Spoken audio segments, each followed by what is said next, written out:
Alright, so we have a Harbinger farm today, and you can see here the fracturing orb prices are kind of ridiculous right now, so this is what made me kind of want to do it. I don't think one actually affects Harbingers at all.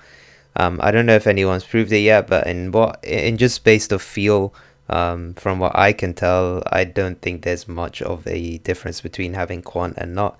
The only difference is maybe that like the mobs around the harbingers, like the rares it spawns and stuff, drop a bit more loot, but the actual shards that drop from the harbinger don't seem to be affected by quant at all. But I'm not 100% on this, but I'm pretty sure it's not. But yeah, you guys can tell me if you actually have some proper data around this, because I definitely don't. But I did run 100 maps. I just alked the maps, and I also ran 2 sextants, the Harbinger one, and I ran the Essence one. And then I used a gilded Harbinger Scarab because there's no Harbinger on the map device, so I thought maybe using a gilded one is for the best.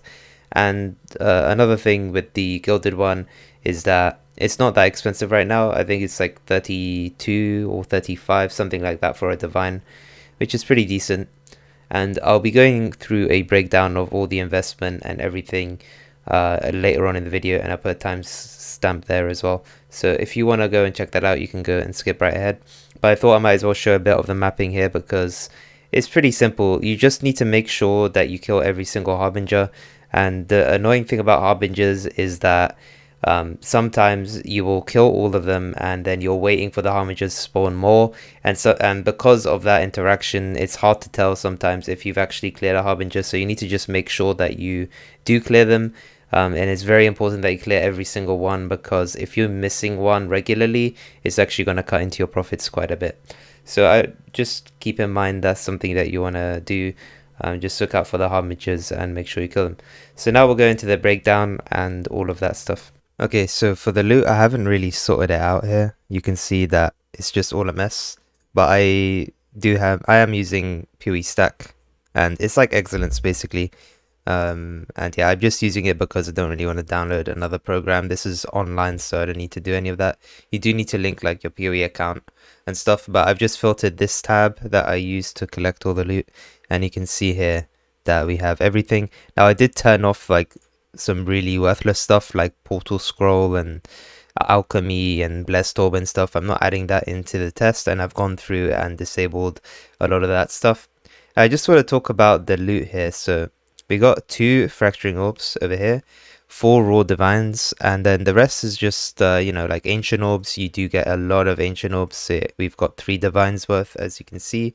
I included the incandescent invitations because you are gonna get these, and in 100 maps you will get 3. So I might as well just add that because that is technically extra money towards it. And then you can see you got exalts here. You got pretty much just anything, and of course we have loads of essences. Now to sell the essences is pretty damn easy. You would just go to TFT bulk tool over here, and then you would select your essence or high essence. So high essences you can actually sell for the actual price of them or a bit higher. So if you upgrade all the essences we got into shrieking, I would recommend do shrieking, and then you need to select where your essences are here. So I just click load essence tab. And then once it loads it, I'm not going to have anything in here, maybe a few essences because I already sold mine, but I haven't taken it out of the loot test over here. So if we add the loot inside it as well, you can see we've got all of these, and it will give you a value here. So if you're just selling the high tier essences, you can actually charge up to 110 and they sell pretty fast. If you want an instant sale, you sell it at 100 multiplier. And then if you're selling lower tier essences, like you can't be bothered to upgrade them, or you want to just sell them all in one go, you can sell them around 90-ish, right? So this is something to consider, and it is very handy tool here. And you would do the exact same for scarabs here. So we got a lot of scarabs in our test or in our maps as well. So you can see here we got the scarabs. I'll untick the essences over here, and just from the loot alone, this is how many scarabs you got. You're probably wondering, how on earth have you got this many scarabs? So in game we actually have a few things, right? So we first have our strong boxes, which gives us the operative strong box, which gives us scarabs. You get scarabs from the Harbinger rares that spawn, because they just spawn a bunch of rares, and they're like some Arcnem mod that turns loot converts into scarabs. So you've got that. And you've also got eldritch altars, which also give you scarabs, right? In my case, I did hit a gilded divination eldritch altar, which was really lucky.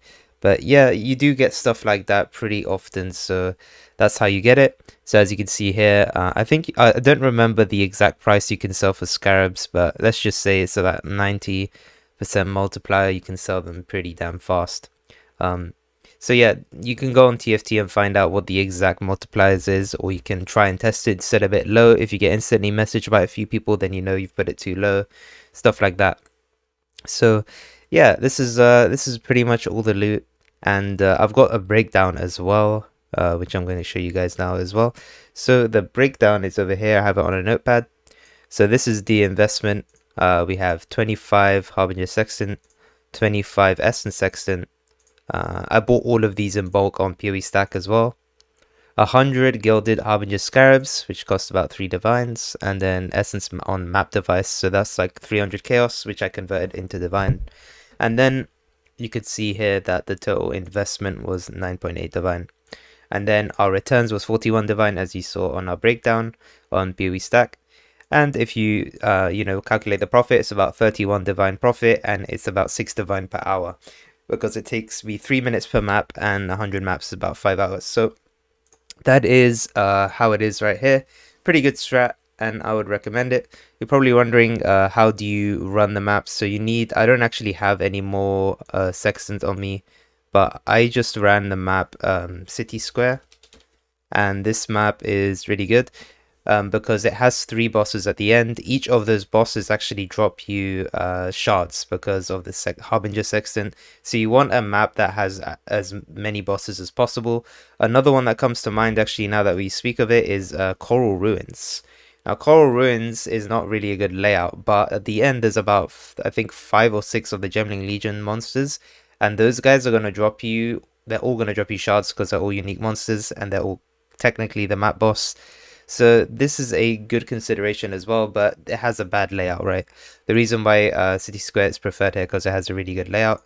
The reason I didn't include any maps in the sustain and any of that in the results is because I didn't want to add maps in there. I was like, I am over sustaining maps, but it's not like by a crazy amount.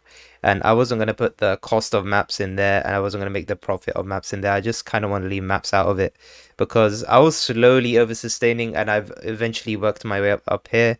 But if you're just starting, I would probably buy about 10, 12 maps to start off with, because there is some variants where you can actually not get very many maps. And that is because we are running a singular focus here, and on our atlas we're running all favorites. So yeah, you want to run the 2 sextants and the essence on the map device here, and that's pretty much it. And then you want to obviously make sure you got the exalt altar selected, and then gilded harbinger scarab. The reason we use gilded harbinger is because the price isn't bad right now, and we also don't have harbinger on the map device this league, so I thought we might as well try and get that there. Now, the reason I actually try this strat, as I said earlier, is because fracturing orbs right now are really, really expensive. They're currently like 6.5 divines, and when I started the strat, they're about 7. They actually go down on the weekends, so they're actually expected to go back up to 7 after today, which is a Sunday. So yeah, at least at the time of the recording. I may not release this on the exact day, but yeah, that is how it is right there, and yeah, that's basically it.